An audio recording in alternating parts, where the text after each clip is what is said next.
Welcome to DERMATVET. Today's topic is a little different. I am sharing my experiences with Indian pet industry. Dear friends, Indian pet industry is growing very fast.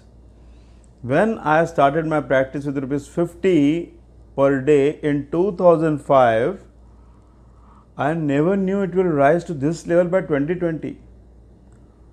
Those days, very few people were having pets at home. That too, few rich and the privileged were having pet dog at home. And they were feeding only home food, and pedigree brand was just introduced in the market. Later, things changed drastically. Digitalisation, IT boom created thousands of jobs for the new generation. Cities like Bangalore, Hyderabad, Delhi, Mumbai saw many youngsters getting US internships and migrating temporarily to US and Canada. Many graduates in engineering opted for MS post graduation and got exposed in Europe and US cities. In these cities, they found many pet parents walking, staying, loving their pet dogs and cats.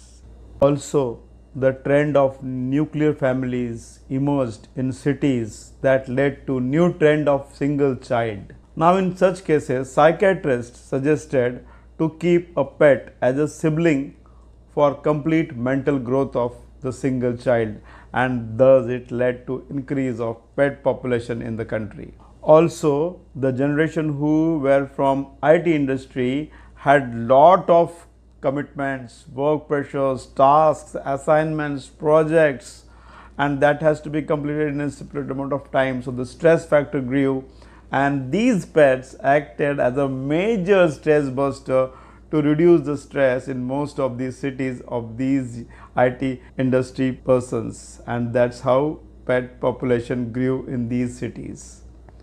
And I find many of them start with super premium pet food in the puppy stage, and once the puppy grows slowly they shift either to a normal pet food or home food.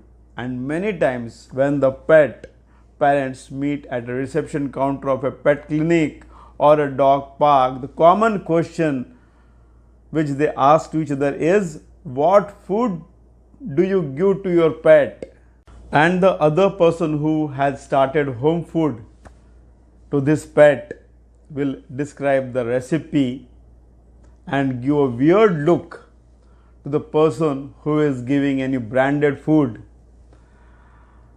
And this has certainly remained a big hurdle in many tier B cities who are still feeding home food to the pets. But certain cities where the IT industry opened up jobs, this generation never compromised on the food of their dog and cats. They not only were particular about the quality, but also were very choosy about the brand of the pet food.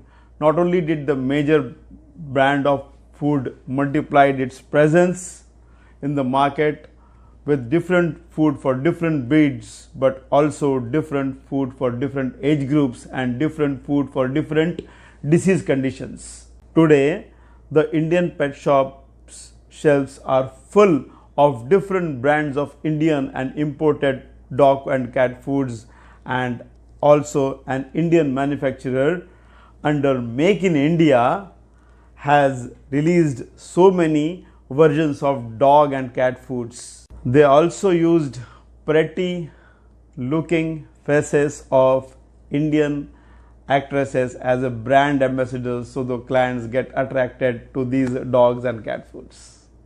A new marketing funda. Here the cat food industry is booming faster as the cats are very choosy. They reject food if they don't like it. Cat food sales versus dog food sale in India is almost 50%. But it may happen in future that cat food sale figures will overtake dog food sales.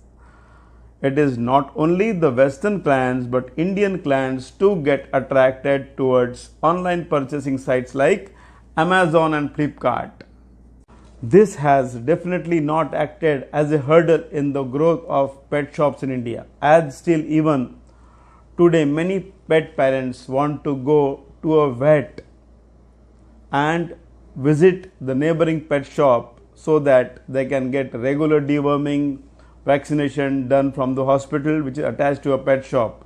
So the online business of pet food sale is not a major hurdle in the growth of pet shops or pet hospitals. But the irony attached to this is that they consider sometimes pet shop attendant as a doctor, and they start asking him various health related questions about what food to be given, what medication to be given, what supplements, which shampoos for their pets.